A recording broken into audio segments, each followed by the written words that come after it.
नालंदा विश्वविद्यालय प्राचीन भारत में उच्च शिक्षा का एक महत्वपूर्ण केंद्र था, जो न केवल भारतीय उपमहाद्वीप बल्कि संपूर्ण विश्व के लिए एक प्रेरणा स्रोत था। यह विश्वविद्यालय बौद्ध धर्म के महायान संप्रदाय से जुड़ा हुआ था, लेकिन यहाँ पर अन्य धर्मों जैसे हिंदू धर्म, जैन धर्म और तात्विक एवं दार्शनिक विद्याओं के अध्ययन के लिए भी स्थान था। नालंदा विश्वविद्यालय में विद्वान, भिक्षु और छात्र पूरे विश्व से अध्ययन करने के लिए आते थे। यह विश्वविद्यालय पटना से 12 किलोमीटर उत्तर में बिहार राज्य के राजगीर क्षेत्र में स्थित था और इसके शैक्षिक एवं धार्मिक महत्व ने इसे दुनिया भर में प्रसिद्ध बना दिया था। नालंदा विश्वविद्यालय की स्थापना गुप्त सम्राट कुमारगुप्त प्रथम के शासनकाल में 4वीं सदी के आसपास की मानी जाती है। यह विश्वविद्यालय लगभग 8वीं से 12वीं शताब्दी तक सक्रिय रहा और इस दौरान यह ज्ञान के अद्वितीय केंद्र के रूप में स्थापित हो गया था। यहाँ तक कि चीनी यात्री ह्वेनसांग और तिब्बती यात्री त्सांगसांग भी नालंदा के प्रमुख छात्र थे, जिन्होंने इसके महत्व और यहाँ की शिक्षा की उच्चता को अपने यात्रा वृत्तांतों में लिखा। हालांकि नालंदा विश्वविद्यालय का समृद्ध इतिहास और उसकी शैक्षिक परंपरा बहुत ही गौरवमयी थी, परंतु 12वीं सदी में एक बाहरी आक्रमणकारी ने इसे लूट लिया और नष्ट कर दिया। यह आक्रमण महमूद गजनी के बाद बख्तियार खिलजी के द्वारा किया गया था। बख्तियार खिलजी, जो एक तुर्की आक्रमणकारी थे और जिसका संबंध दिल्ली सल्तनत से था, उन्होंने नालंदा विश्वविद्यालय को लूटा और उसकी ऐतिहासिक धरोहरों को नष्ट कर दिया। बख्तियार खिलजी का आक्रमण 1193 ईस्वी में हुआ। उसने भारत के विभिन्न भागों में आक्रमण करके वहां की समृद्धि को नष्ट किया। वह बौद्ध धर्म और उसकी शिक्षाओं के प्रति विरोधी था और उसने नालंदा विश्वविद्यालय पर आक्रमण करके न केवल इसे लूटा बल्कि विश्वविद्यालय की विशाल पुस्तकालय को भी जला डाला। नालंदा विश्वविद्यालय में विशाल पुस्तकालय था, जिसे धर्मगंज के नाम से भी जाना जाता था।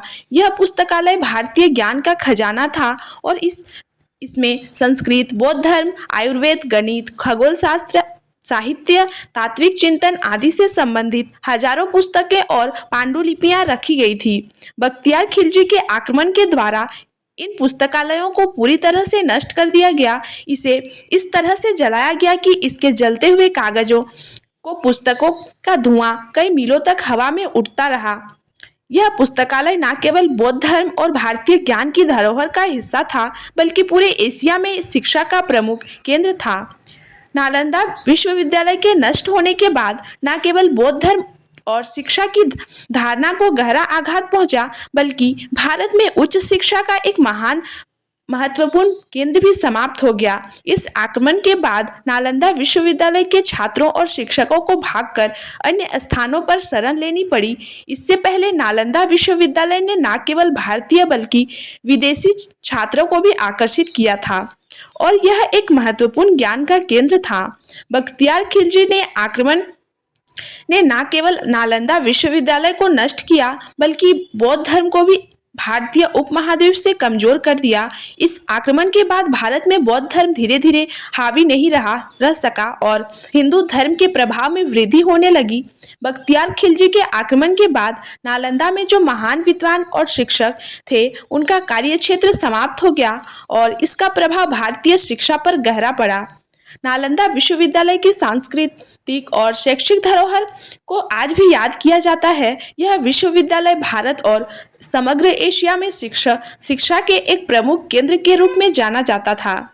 यह न केवल शिक्षण संस्थान था, बल्कि यह भारत की पुरानी संस्कृति, साहित्य और धर्म की परंपराओं का संवर्धन करने का केंद्र था। नालंदा का आक्रमण न केवल एक ऐतिहासिक त्रासदी थी, बल्कि यह उस समय के सांस्कृतिक और धार्मिक संघर्षों को भी दर्शाता है जो भारतीय उपमहाद्वीप में चले थे। नालंदा विश्वविद्यालय का नष्ट होना भारतीय शैक्षिक और सांस्कृतिक इतिहास में एक महत्वपूर्ण मोड़ था। इसकी बहाली और पुनर्निर्माण की दिशा में कई प्रयास किए गए हैं और इसे पुनः शिक्षा का एक महत्वपूर्ण केंद्र बनाने के लिए कई आधुनिक योजनाएं भी बनाई गई हैं। 1980 में नालंदा विश्वविद्यालय को यूनेस्को द्वारा विश्व धरोहर स्थल के रूप में मान्यता दी गई, जो इसके ऐतिहासिक महत्व को पुनः स्थापित करता है। नालंदा का पतन भारतीय शिक्षा व्यवस्था पर एक बड़ा आघात था, लेकिन इसके साथ ही यह हमें यह भी सिखाता है कि शिक्षा, संस्कृति और ज्ञान की ताकत किस हद तक महान होती है, और यह हमें सिखाती है कि हमें इसे संरक्षित और संवर्धित करना चाहिए।